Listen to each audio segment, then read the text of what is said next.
All right. Hi everyone. Thank you, Bounce Back, for having me. And hi everyone who's joining us live. Hopefully you're catching us live. And if you're watching the replay, hello from the replay. Now, so my name is Julian Canita. I'm a Facebook ads strategist and coach. And what I do basically is I help Filipino entrepreneurs grow and scale their business using Facebook ads. And I'm glad to be here with Bounce Back Network to answer some of your questions. So if you have questions about Facebook ads and how you can use them for your business, especially if you're looking to pivot, diba? And the past couple of months, it really has been different, especially for us entrepreneurs. And the reason why I reached out to the Bounce Back team um, to to maybe see if they were interested in having like this one, a Facebook ads Q&A session, specifically to help entrepreneurs bounce back. Because in the past couple of months, I have seen a lot of business owners really pivot and bounce back. A lot of it had to do with really embracing digital marketing and social media marketing. One such channel is Facebook advertising.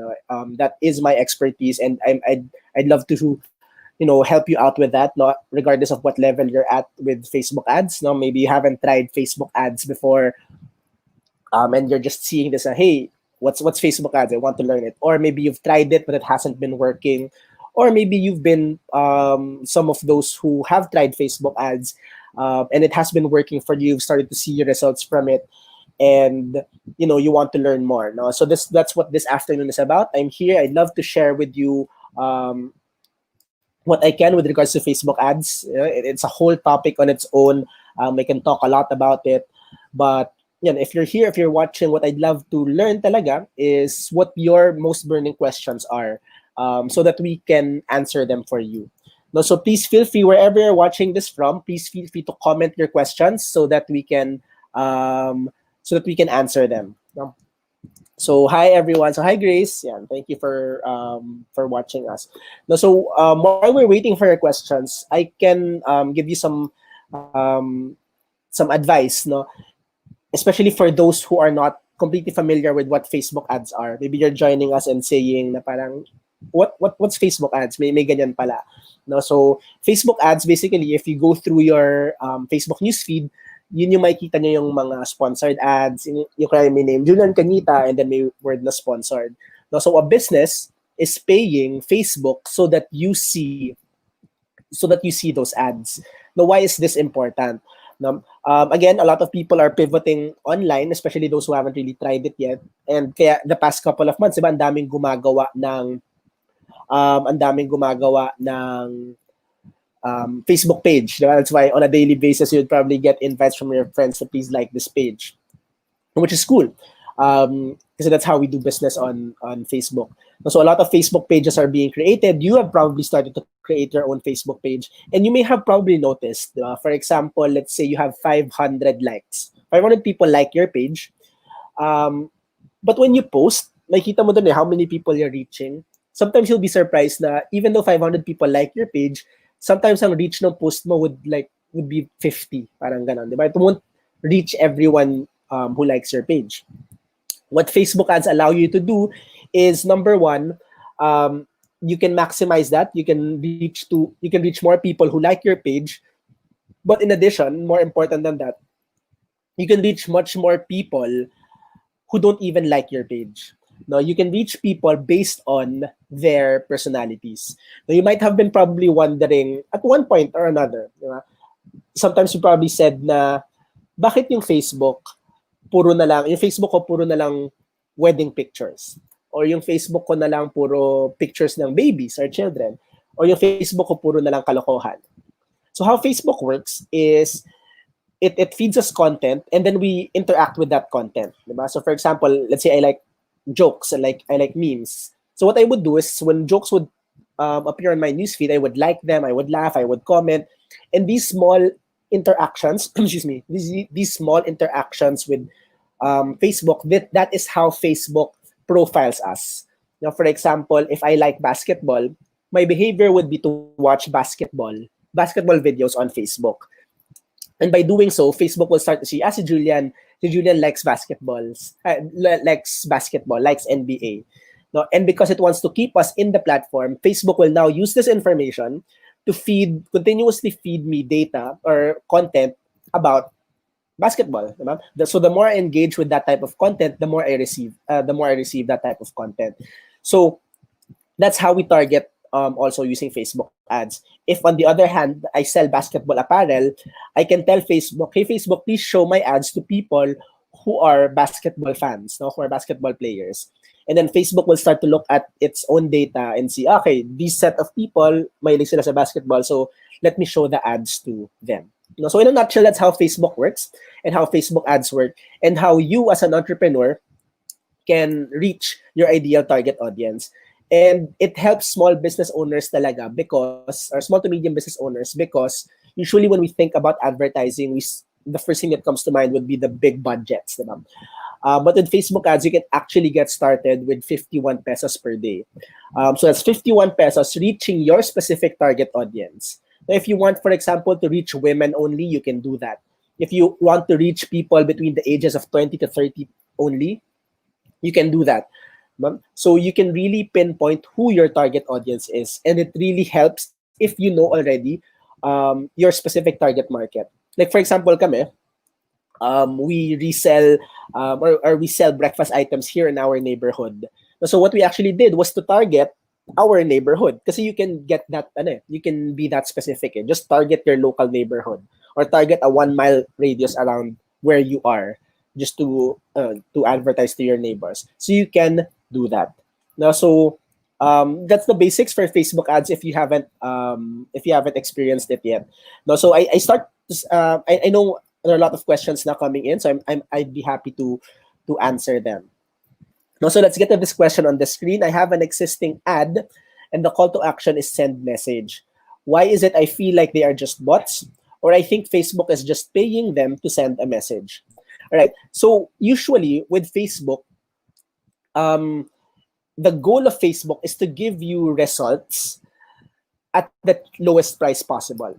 No, so when this happens, and this usually happens wherein you would have a messaging campaign, people would message you, and then after the first interaction, they would drop off. No, so one of the reasons why this happens is because maybe you have a super broad target audience. Now, in that audience, there are a lot of, for lack of a better term, super unqualified audience. But because they're likely to take that action, which is to message, Facebook tends to deliver the ads there to that audience. So usually when we start to see na parang, okay, we're getting cheap clicks, now we're getting cheap messages, but they're not engaging after the first. Now, after they ask how much, they're no longer engaging. So one of the things that we look at would be targeting. Because, for example, now, we are running a campaign for a doctor. And we were getting clicks like, or messages like 2 pesos per message, which is cool. 2 pesos per message, that's awesome. But the quality wasn't there. It's like they're bots. It's like they're not responding. They're not really inquiring.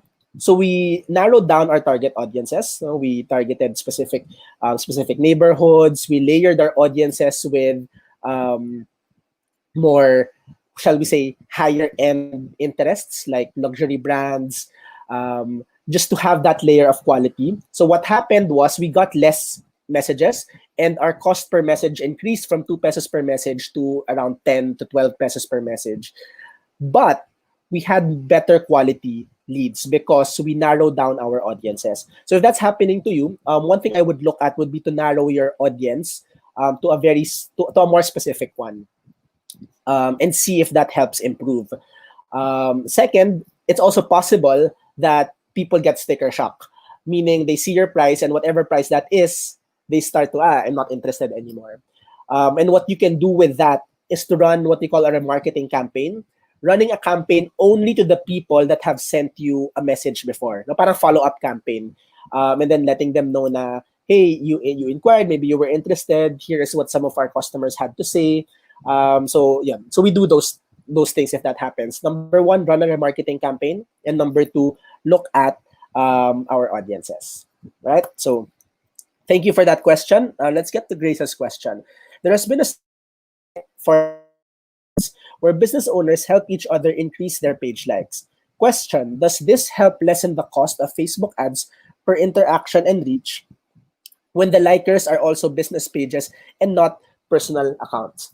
Okay, so thank you for your question. So there are some pros and cons to this idea of like for like. Diba? You like my page, I like your page. Definitely, it can have an effect.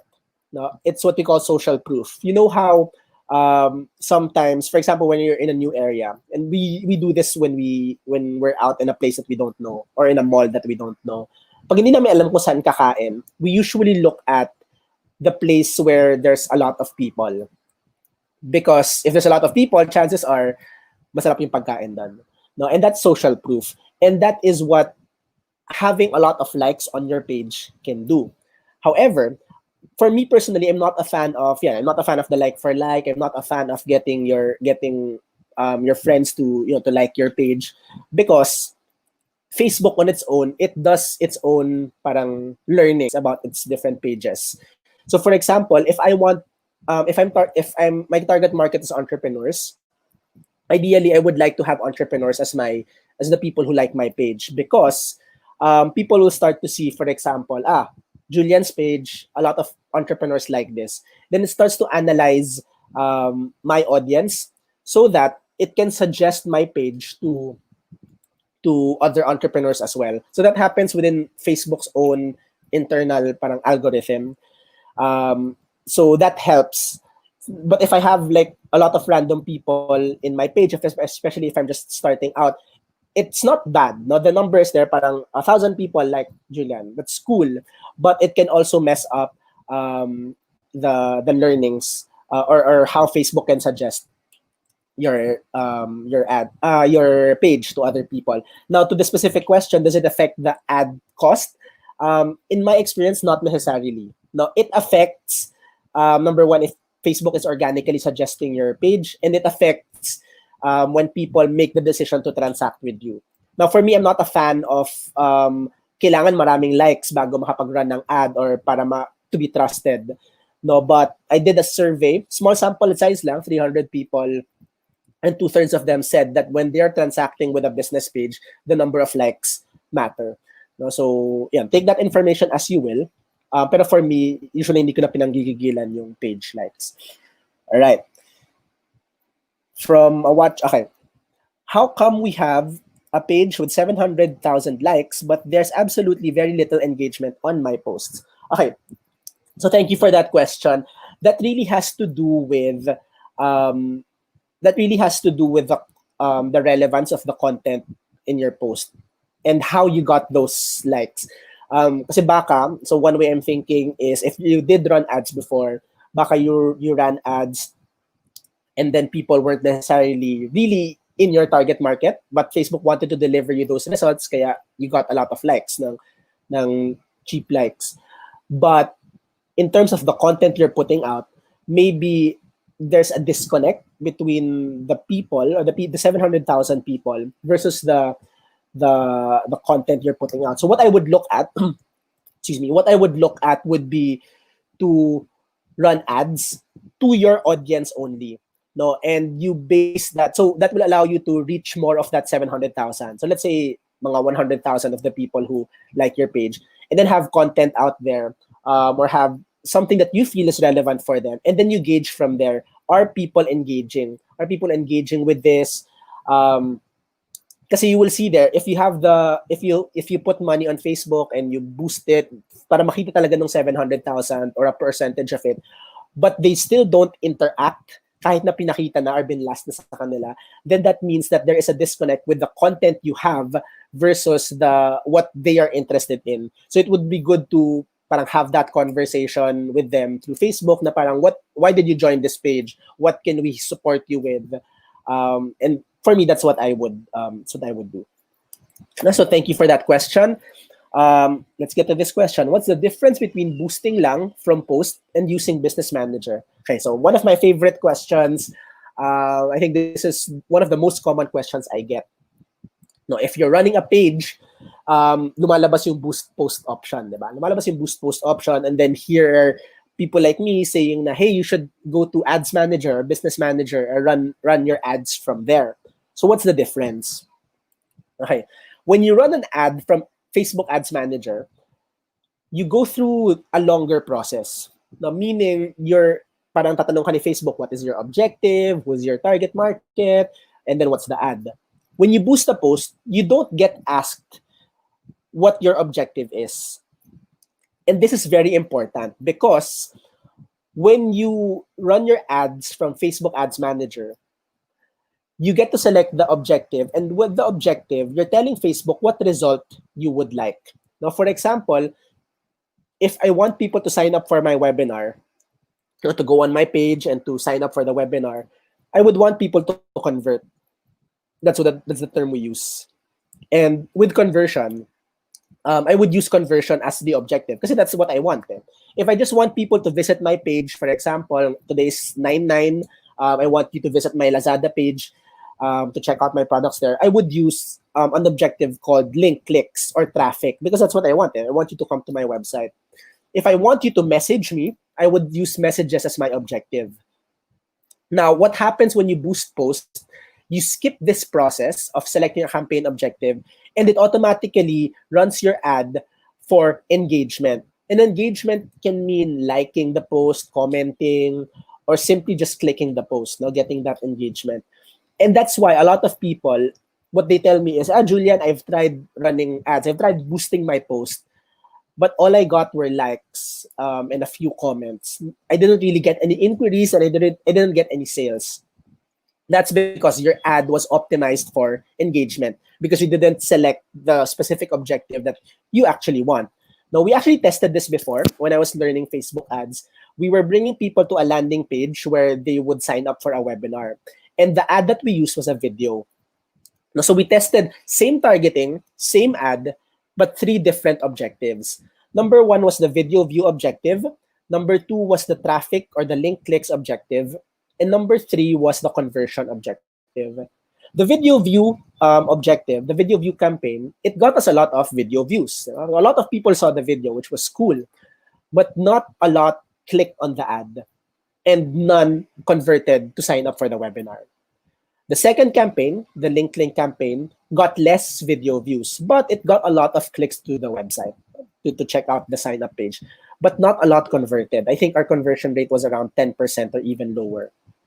Now, we did, again, same targeting, same ad, but this time the conversion objective, much less people viewed the video, and less people clicked.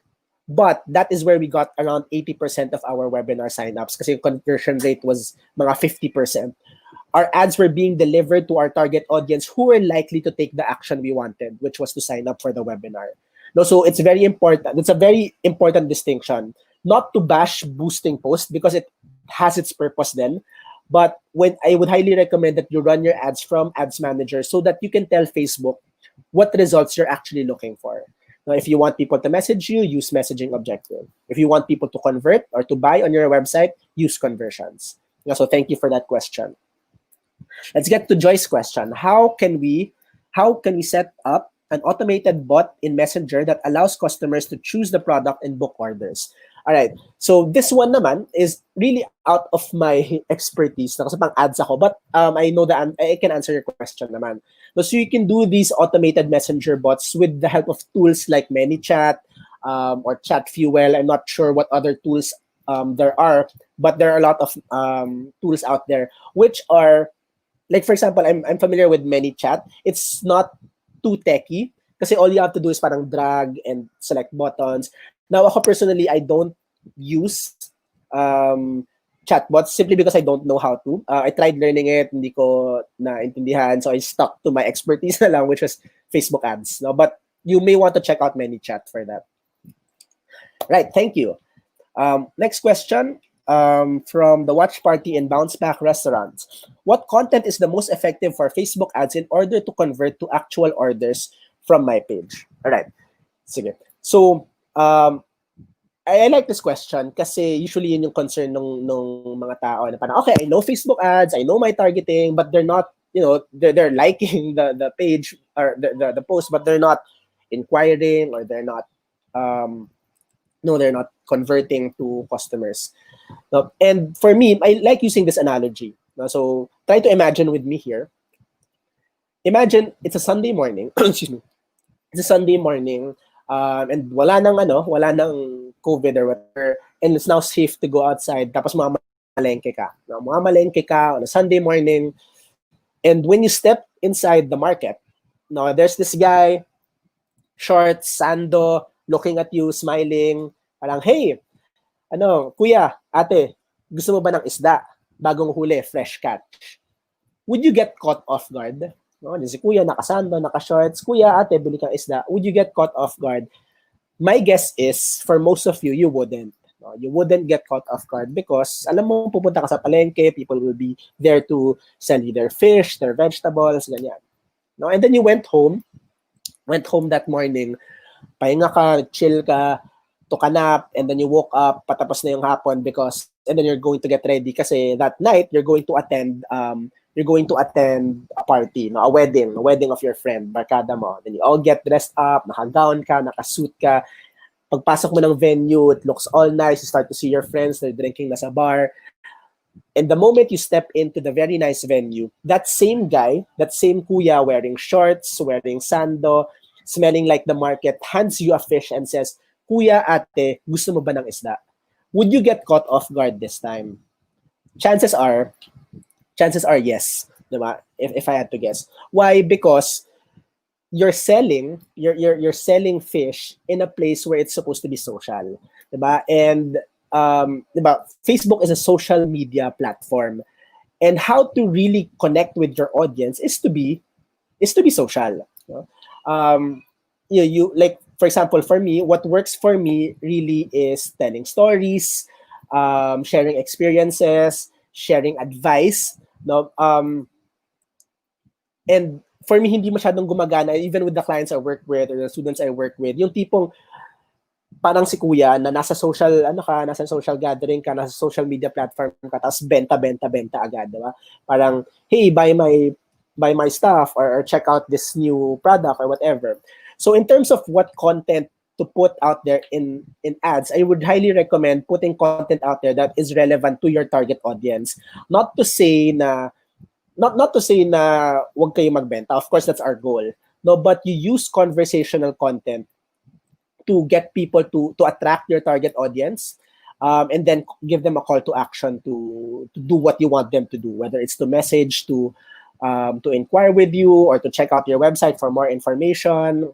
But yan, really, content is what works. No? And I can say this because this is what we do for our ads, for my clients' ads, for our students' ads. Content that gets people to take an action that you want. So, ayan. I can go on a whole tangent on that, but I want to get to as many questions as we want. So I'll let you know more about that later. Right.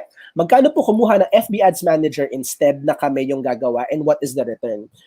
So this is a difficult question to answer straightforward, simply because so people like me, Facebook Ads Managers, Facebook Ads Strategists, we have different pricing models.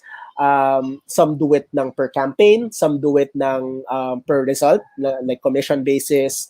Some do it ng some do it ng per hour. So it's very difficult. What you would need to do is to find Facebook Ads Managers whom you probably want to work with, and then get in a conversation with them muna. Because like for me, what we do is we assess the goals muna. It's very important for us that we know that your goal is something that we can support you with, that you have the assets available to be able to do that. No, for example, kami, we would get inquiries na, we need help with our parang sales, ganyan. So we would find out, okay, if we run ads, you can parang pwede mong ma-multiply by 10, for example lang, by times 10 or times 20 inquiries mo. Important question for us is, do you have the resources to be able to respond to these inquiries in a timely manner? Diba? So, or for example, yung goal mo is something that we cannot deliver, we would need to know that beforehand. If we feel it's something that we can deliver, then knowing your goal and knowing what it takes to get there, doon namin madedetermine yung price. No? So that's for us. So what I would recommend, if you have people in mind already that you want to hire, no, whether it's an agency, a freelancer, talk muna and let them know what your goals are so that you can also gauge whether or not you like the person and you trust that person. No, so, yan, a lot of factors to consider. So, mahirap magbigay ng pricing talaga. So, ayan. From Darwin, what if wala pong website? Is conversion still effective? Or better to run engagement than use sign up now, shop now, or messages as a call to action? Or can we use reach na lang, then focus on sales, ad copy, and CTA? Okay, again, very good question. No, one of the biggest misconception with Facebook ads is kailangan may website. In my experience, hindi kailangan ng website. One of my longest clients now, we've been running since 2017. Since 2017, walang website. It's just using the ads to bring people on Facebook Messenger and then sila na yung kumakausap. Even with the clinic I work now, walang website. It's just all on Facebook Messenger. So yes, for those wondering kailangan ba ng website, hindi kailangan ng website. Now to Darwin's question, does the conversion objective still apply? In this case, no. Because the conversion objective is dependent on you having a website, your own website, not like a third-party website like Lazada or Shopee, because you would need to have what we call the Facebook pixel in your website. The pixel is a code that you put on your website that allows you to basically track and allows Facebook to learn about your audiences. If you do not have these, no, on your own website, you do not have the pixel installed, then the conversion objective would not be effective.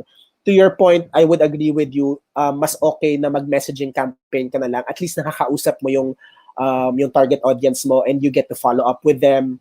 And then if, for example, you have a shop like Shopee or Lazada, then from Messenger, you can bring them there. All right. Thank you. So next question from a watch party. What is your suggested funnel software to use when doing Facebook ads and converting sales? So I guess for me, I would so this is purely preference. I would suggest ClickFunnels only because that's what we're using now. And I'm happy with, I'm a happy customer basically. ClickFunnels is easy, it's drag and drop.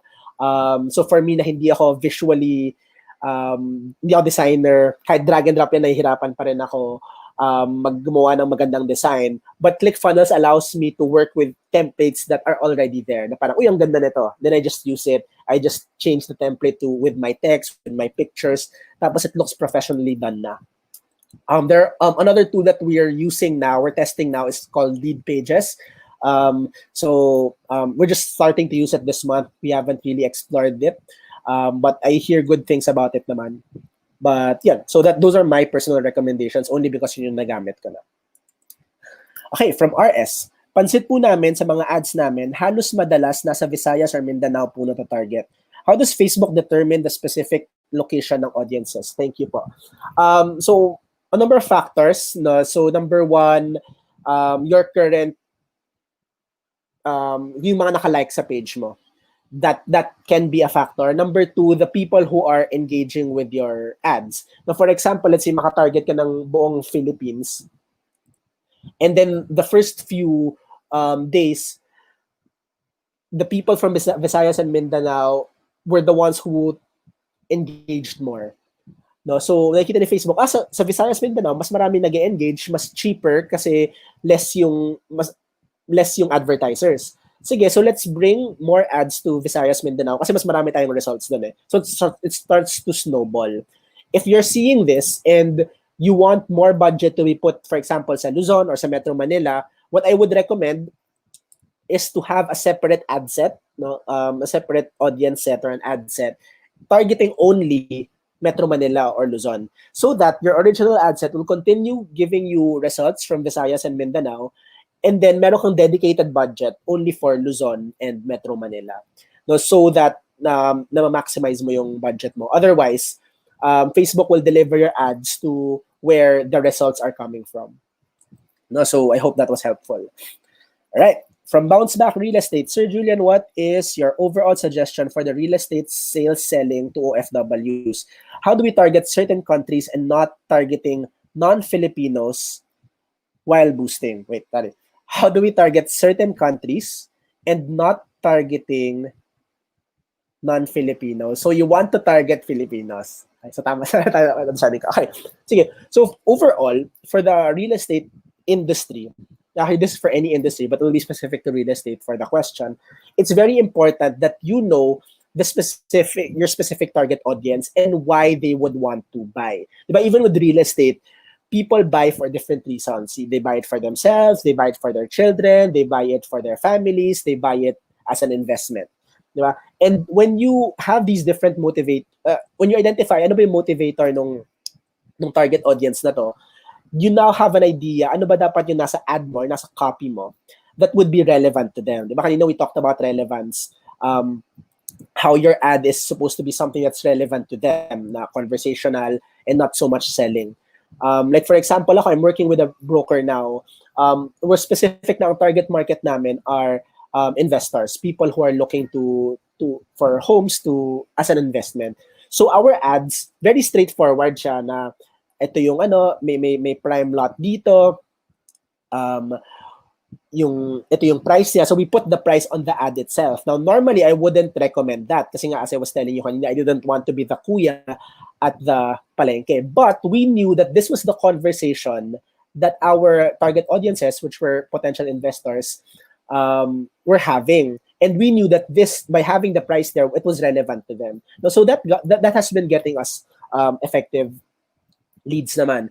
Now, to your next question, how do you target other countries while targeting Filipinos only? So here's what I would do. Number one, so dun sa targeting mismo, diba, you can target based on location. So of course, I would target different countries.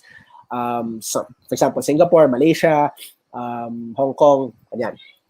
And then how to make sure that you're targeting only Filipinos. Now, some ways that I would do it would be to, number one, use the interests as an additional layer.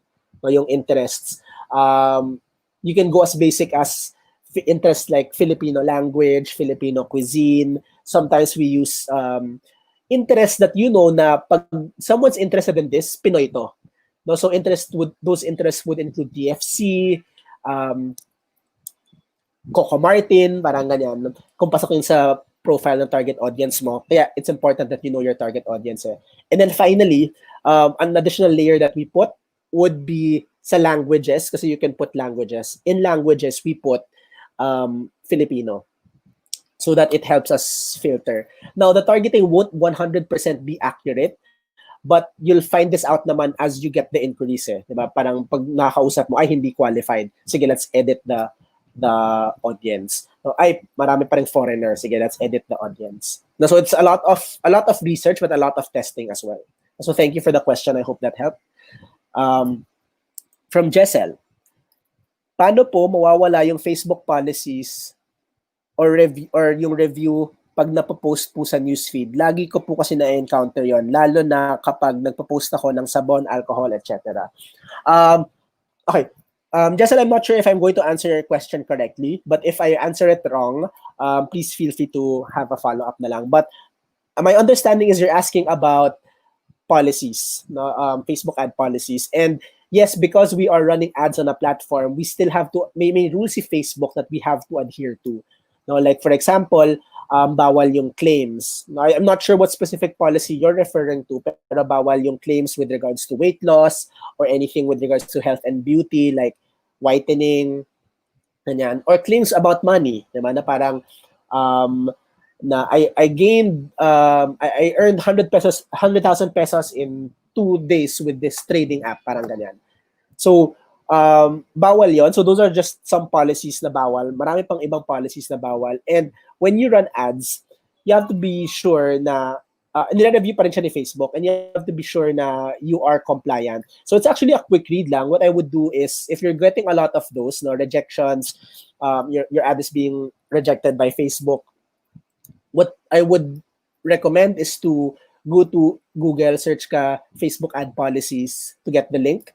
And then 5-10 minutes, browse over it to see kung meron kang tinatamaan na policy, kaya lumalabas yung notifications about the policies. And if you see, for example, na binasa ko yung policy, wala naman akong nilalabag, okay naman yung ads ko, bakit nire-reject ni Facebook? Sometimes it could be a mistake lang, and you can just appeal. So meron naman din request review. Tapos pag makita ni Facebook na, nga no, wala namang problem sa ads niya, and then your ad will run lang. So I don't know if that was your question about policy. If you can be more specific na lang, please put them in. Thank you. All right, from Bounce Back Restaurants. For example, I target Starbucks as an interest. Do I automatically get middle class to higher class income earners? Because I always get thank you. I always get a lot of those who just look like fake accounts or non-Starbucks customers. So because Starbucks is a very well-known brand, no, big brand siya. Chances are, meron kang matatarget talaga ng non-Starbucks customers. What I would recommend instead would be to target mga mas maliliit na audiences or na interests. No, I'll give you an example. When I did this in a workshop before, there was about 30 people. And I asked the room, no, so let's say I'm selling golf clubs. What would be a good interest to target? Parang sino ba yung influencer around golf? Syempre, the whole room sabi nila Tiger Woods, yeah. So I asked them, okay, sige, who here in the room knows who Tiger Woods is? All 30 raised their hands. Sabi ko, okay, sige, that's cool. Kasi si Tiger Woods is such a big celebrity. Like Starbucks is such a big brand that even just knowing who Tiger Woods or Starbucks is, baka ma-index ka ng Facebook as someone who likes Starbucks or Tiger Woods. So I asked them the follow-up question. Sabi ko, who among you are golfers? Now, only one person out of the 30 people had his hand raised up. So, in that sense, sabi ko, baka hindi okay si Tiger Woods because he's such a big brand that I might be targeting people who aren't really golfers. So, I asked the man, sabi ko, sir, who is an up-and-coming golfer now? No, ngayong 2018, that was 2018. So, he gave me a name. I'm not a golfer, so I don't remember the name. Pero let's say, Julian the golfer. So, I asked the room, who knows who Julian the golfer is? Only the golfer raised his hand. So, what am I driving at? When you're doing this, so you have the correct idea, no? Target mo si Starbucks to filter the audiences. But Starbucks might be too big of a brand. So I would look at other similar brands na hindi masyadong broad. No? Like, comes to mind lang, I'm not sure saying na tama to, or na targetable siya, but comes to mind lang Coffee Project. No, I would check kung Coffee Project is a targetable interest, and maybe that can narrow down your audiences to a more yung mas pasok sa demographics. No, so I hope that helped. From RS, another question po, yung mga software po na nabanggit niyo na ClickFunnels is free to use, or kung hindi naman, how can we purchase that? Thank you. So ClickFunnels is free for 14 days. So you can test it out lang, but if you pay for the service, it's $97 per month. So it's 5,000 pesos a month. Lead pages, I believe, is around $50 a month. That is around $2.5 a month. So I think some of these are have free trials, so you can test them out. So what I would do is to look, mag-search ka lang ng ClickFunnels. For example, search mo sa Google ClickFunnels. And then as part of the search results naman or sa Google Ads, makita mo yung all the other landing page builders out there. So you can try many. All right? So yeah. Excuse me. From Joseph, hi sir, ano mare-recommend nyo na learning materials to understand better yung algorithm behind Facebook ads? Excuse me. Or anything po about how we can understand our data better in order to optimize. So I think one of the best resources with regards to Facebook ads is, of course, Facebook's own resource. You can look for Facebook Blueprint. Do a quick search on it. It's Facebook's free course on Facebook ads, of course. Kasi, and I would highly suggest that kasi si Facebook, revenue niya yung ads, di ba? So it actually helps Facebook to teach us how to maximize our ads better. So I would recommend that resource then. No, if you want third party naman na hindi hindi galing kay Facebook yung resource, third party information, I would do a search on Facebook advertisers, people who talk about Facebook ads, like me, for example. So you can be my friend on Facebook. Hi, be my friend. Or follow our page, or check out my blog, or check out my YouTube. So I like sharing. I like talking about Facebook ads, and I'm happy I always write about Facebook ads then. So I'm a free resource that you can check out as well. But there are a lot of other people who do what I do as well, and they are the generous with their information. So I would do a search on that. Some people that come to mind would be Peng Jun, for international, Peng Jun, pa ba? Ryan Dice, for digital marketer, John Loomer, and Dan Henry. So these are some names that you may want to follow as well. Right. So thank you for the question. From Benji, we meticulously created a target audience, but whenever we would boost an ad, around 8 to 10 people who would interact with the ad were obviously not targeted. For example, age was specified, but teens showed up. Location was chosen, but still people from way outside the specified location appear. Right. So, thank you for your question. Facebook won't be 100% accurate. No, like yung age, I've had that concern from a couple of people already just the past couple of weeks. Na parang nilagay ko na minimum age at 30 pero may mga minors pa din na na-attract. No, so some reasons why this could be happening. Number one is your ads kasi are posts on Facebook as well. So it's very possible that, for example, I see your ad, I interact with it or even share it, and then other people who are outside of the targeted audience may see your ad and interact. That doesn't always happen, but it does. No, so it's really in understanding that Facebook's own targeting mechanism isn't 100% accurate, and we really have to base on results kung okay siya or hindi. Like in your case, based on results, the targeting isn't working. Parang kahit iset na natin, may mga outside pa din. So what I would do is to redo the targeting, make it as more specific as possible. Now, with regards to age, medyo weird siya for me. Yun yung hindi ko pa masyadong magets, because there are a lot of people saying na sinet ko naman yung age, pero bakit may minors? Yung location naman, that one, I have an idea kung bakit, na parang I targeted Taguig City, pero ang nakuha kong inquiries are from Quezon City. When you target location kasi, you need to check also what about the location you're targeting. Because there are two. You can target people who live in that location that you set, or people who were recently in that location. So it's possible, for example, I target Taguig, pero ang sinet ko is people who were recently in this location. So kahit, for example, they just work in Taguig, pero na taga Quezon City sila, that person might still be able to see my ad. That person is likely to see my ad then. So I would look at that. People living in this location and people recently in. You can do both kasi. People living in and recently in this location. So that's something I would look at. Thank you for your question. From Bounce Back Tourism, how do we target those like other pages or competitors' pages? All right, so you won't really get to target all pages. No, meaning, for example, ako, I have a measly, as compared to people with hundreds and thousands of page followers, I think people who follow my page, mga 5,000. Diba?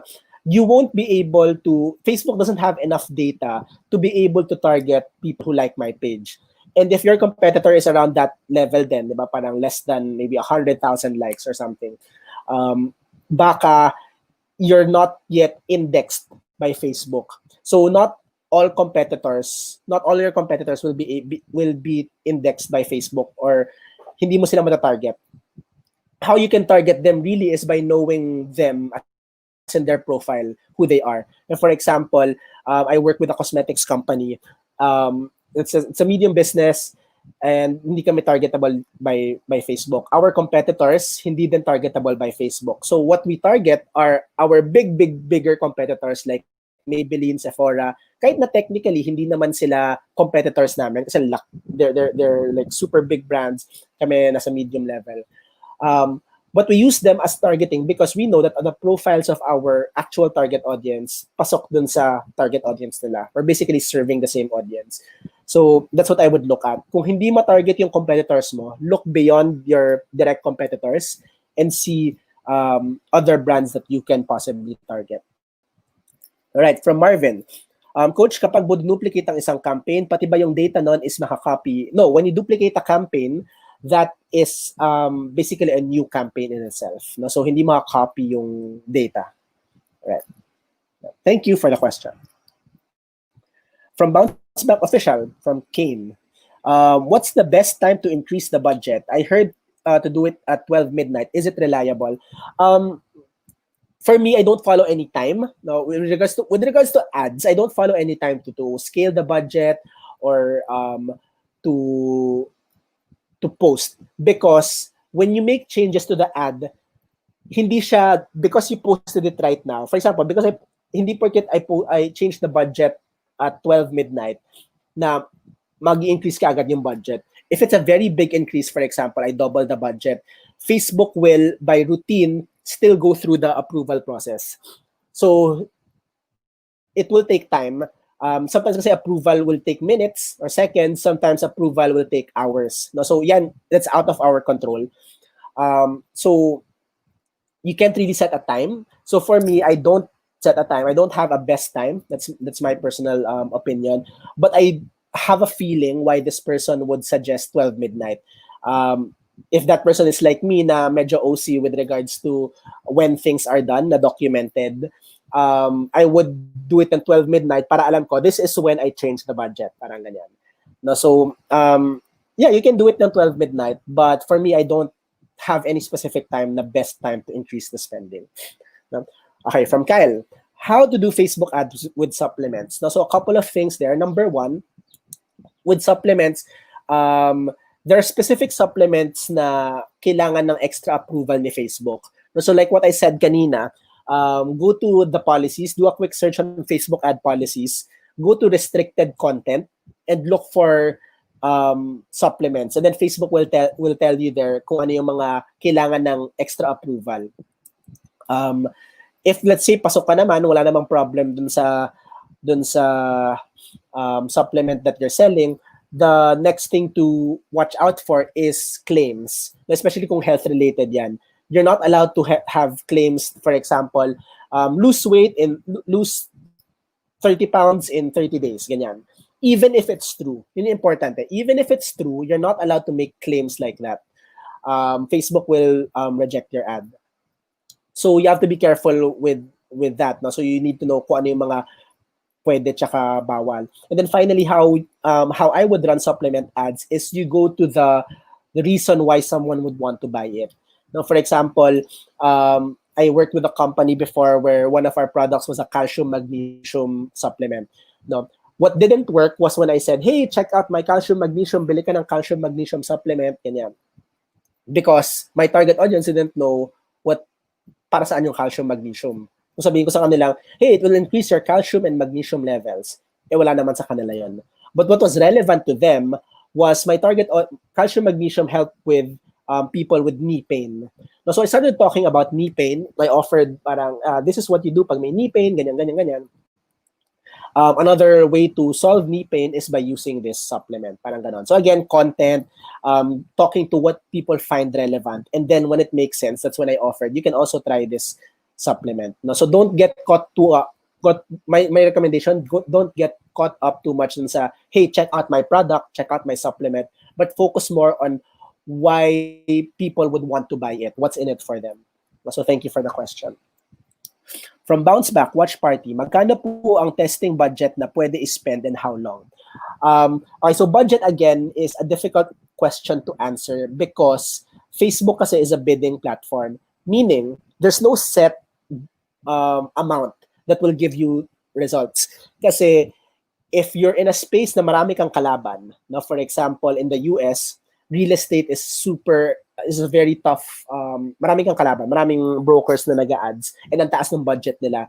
So, ang taas nung nagiging spending, $20 would get me very, very, a very small audience. But that same $20 for the same industry, real estate, would help me reach maybe more than 1,000 people here sa Philippines, simply because they're not konti pa lang yung nag-ads dito sa Philippines as compared to like sa US. So mas malayo mararating ng $20 ko. So for me, if you're asking what magkano ang test budget, I would return the question to you and say, how much are you comfortable with spending on a daily basis? Minimum is around 51 pesos, but if you can go beyond that, no, usually in default is to say 500 pesos. If you can test with 500 pesos a day, that's a good amount of being aggressive and still hinay-hinay. Now, ang maganda with Facebook ads is whatever you spend, you get data back. And then you can start to see how to scale. Now, for example, if I spend 500 pesos, I get 10 inquiries. Uy, parang okay to. Sige, if I want 20 inquiries, then I just double my spending. At least may basis kang ganon. All right. So thank you for that. From RS, sir, do you know about the auto chatbots that will work for your ad even if you are not monitoring it in real time? Would you recommend using these systems? Is that pricey or worth it ba siya? Thank you po. Again, so for me, I don't use chatbots, and that's outside of my own expertise. But if it helps, number one, if it helps you move people through your customer journey, now from being a stranger to someone who's interested in your product to eventually buying, then by all means, if it helps you do that, if it helps the customer as well, it gives them a better experience, nababuild nila yung trust sa'yo, it lessens the friction, then yes. But if it becomes if it's too complicated, and in my small experience with bots, no, when I tried it out, feeling ko ang galing-galing nito, tapos parang hindi pala siya nagustuhan ng audience. If it gives that friction, then it might not be worth it, or you just need to really iron it out. Now, I don't use bots, not because I don't believe in them, but because I don't see it as part of my own parang customer journey or strategy. But that's not to say that that won't work for you. So it's good if you have the ability to test. It's good to test them. All right, sir, 100,000 reach pero 8 comments. How to improve this?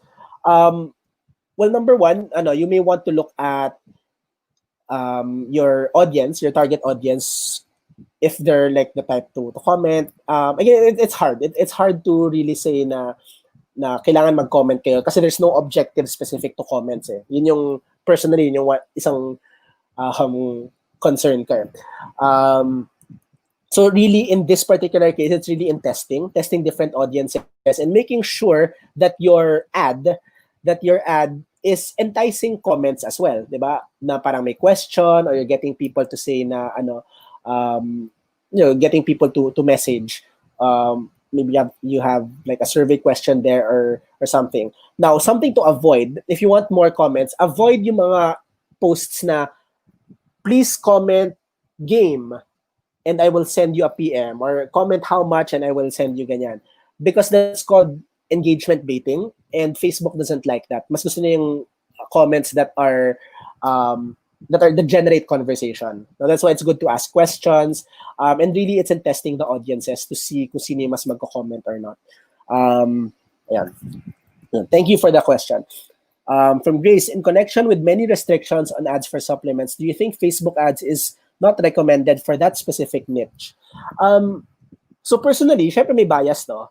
Personally, I think Facebook is a great channel for supplements, simply with the process or the strategy that I recommend. Not selling the actual supplement up front, but really talking to your audiences about what concerns them. Kasi, I mean, the truth of it is, for example, nagbebenta ako ng supplements, people don't want my supplements. So people don't want our products. That's the very bottom line. People don't want our products. They want what our products or services can give them. Now, for example, I do Facebook ads as a service for my clients. No? And people don't really want Facebook ads in itself. What they want is to get sales. Now, if I offered you 2 pills, this pill, I'll be able to do Facebook ads for you and you'll be able to generate 1 million pesos in revenue a month, versus this second pill, if you take it, basta magkakaroon ka na lang ng 1 million pesos a month without the ads. Diba? Chances are, kung pareho mong makukuha yung 1 million pesos, kunin mo na yung hindi ka mag-Facebook ads. Diba? Or if you want, if ako, may back pain ako, if I want this pill, and this pill will give me supplements that will remove my back pain, versus if I take this pill na mawawala na lang yung back pain ko, I'll take the pill that will remove my problems naman.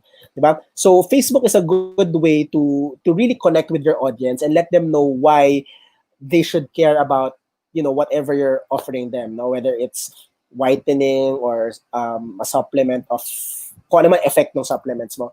And really, Facebook is a good channel to educate, to build trust through content. So that's what the platform is about. And then you sell it. You sell whatever you're selling. Kasi for me, entrepreneurship and selling is basically two main things. You attract your audience and you give them what they want. So in this case, you attract your audience first. You attract the people that your supplements are seeking to help. You talk to them about their problem, and then now you present your supplement as a solution. So I hope that was helpful. Right, from Mitch. Hi, paano po sa Facebook Pixel? I'm tasked to use it, but I have no idea where to begin. All right, so again, you can check out Blueprint, but I can give you an overview of what you'll need to do. Number one, of course, as I mentioned, you'll need to have your own website. Now, for each website, you have a different mechanism to install the Pixel. Ang maganda kay Facebook kasi, when you go to the Ads Manager, when you go to Ads Manager and you go to Pixel, marami na dong different instructions on how to install, depending on what you're working with, whether it's Shopify, ClickFunnels, Lead Pages, WordPress, andun na yung instructions. But at yung pinaka-bottom line niya is you'll need to get the Pixel code from Facebook Ads Manager, and then you'll put it dun sa head nung website mo.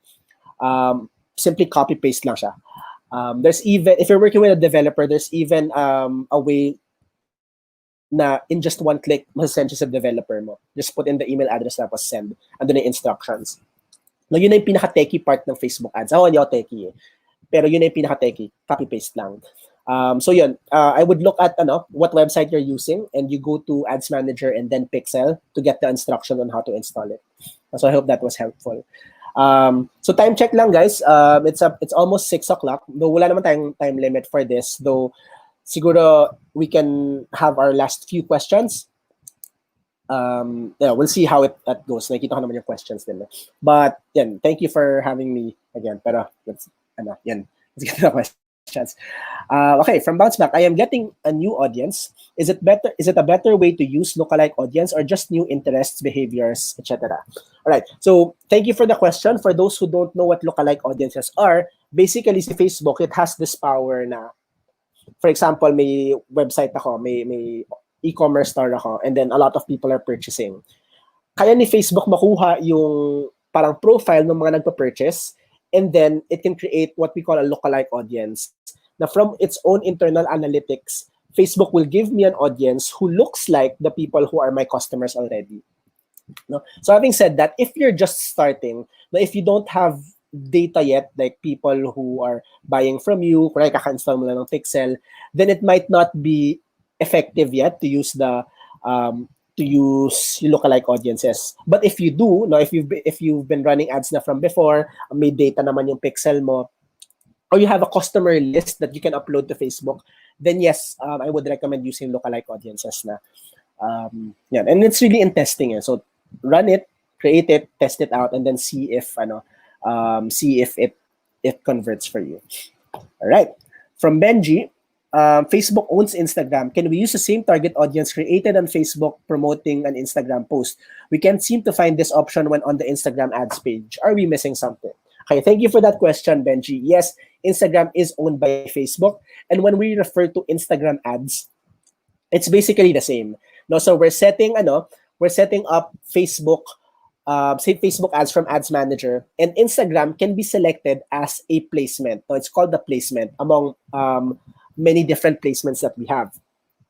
So what you do is create a Facebook ads from Ads Manager, go to placements, and make sure to select Instagram. Naka-default siya to automatic placements. but you can select Instagram, and then it will run your ads to people na pasok sa target audience mo through your Instagram account. So you need to connect Instagram to your Facebook page as well. So for me, for example, technically I run Instagram ads, but I don't do it from Instagram. I just select it as a placement. So thank you. From RS, for you, Sir Julian, what's an effective strategy? Is it in paid ads or organic ads? Any pro tips that you can help us to maximize both ways? Thank you. Okay, so ako, syempre may bias, I would say paid ads. But paid ads kasi is you're paying Facebook para mapabilis yung pag-reach out mo sa mga tao, you get instant response. So you start to see if it's working or if it's not. But in terms of quality, for me, mas mataas pa rin ang quality ng organic page likes, organic engagement, and getting organic results. For me, if you can, I would focus on doing both. Now, for example, ako, I really do paid ads like for my brand, my business. I really do paid ads to put myself out there, to connect with people, people who don't know me, to indoctrinate them into my brand, to get them into our webinars, ganyan. Kasi I want it faster. But I still have what would you call an organic strategy, which is to post, to have conversations on my Facebook page, to have relevant content, and to gauge engagement from there. Because that I use organic naman to develop that relationship. So parang paid ads is really just to broadcast out there. That's my strategy. And organic for me is more of pang engagement. Now, is that for all? No, that's not for all. Kasi there are people, and I know a lot of people who have built their brand and businesses and have generated millions in revenue simply by not running ads, by organic, and that's what works for their brand. Now, maybe in the future that is something that I can I'll get to, but right now it's really what ads are what is working for me. When you can invest in both, an organic strategy that's really solid, and an ad strategy that will help you maximize that organic strategy, then super perfect. All right. So I don't think there are any other questions. So thank you for joining us live here. If there were some questions that we missed, I apologize. You can, like what it says there, you can follow my page and you can comment there or whatever. So I like talking about Facebook ads naman din. But yeah, I'd like to thank you guys for staying with us here. I'd like to thank the Bounce Back Network, Jason and the team for allowing me to have this opportunity. Thank you guys for staying with me for the past hour. And I hope you picked up something. If nabitin kayo or anything, again, feel free to like my page. We share a lot of stuff there. And on the 23rd, we're having a webinar. We're having a webinar specifically on how to really improve your Facebook ads for this coming Q4. Because as I mentioned kanina, Facebook ads is a bidding platform. So Facebook ads is a bidding platform. So especially pag Q4, the people with bigger budgets, the bigger brands, they spend a lot more. So nagiging expensive yung costs.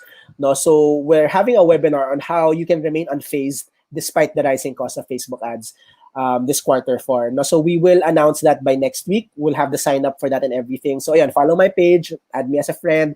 Hopefully you are following us on email. Then you can sign up for our email newsletter to get updated on that. And then finally, if you just want more, we have some free webinars on demand available at juliancanita.com. May basics done on Facebook ads. So it's all free. You can check it out and hopefully it helps. So my hope for everyone is that we all bounce back together. My coach and my my coach and my mentor, one of the things that he shared with me during this pandemic, which was very powerful, and I would like to share it with you, is that in our times right now, one of the things that our country needs, our families, and everyone, is solid, strong leaders who believe in themselves, leaders who believe in their greatness, leaders who empower. And my hope is for us to be able to bounce back, for each and every one of us to be able to bounce back, and that we can extend that so that we can help other people bounce back as well, so that we can help other people shine their light and their love to the world, because that is my purpose. And I hope and I pray that I was able to do that for you this afternoon. And yeah, thank you everyone. Thank you for joining me here, and thank you, Bounce Back ulit. I'll see you whenever. Bye guys. Thank you.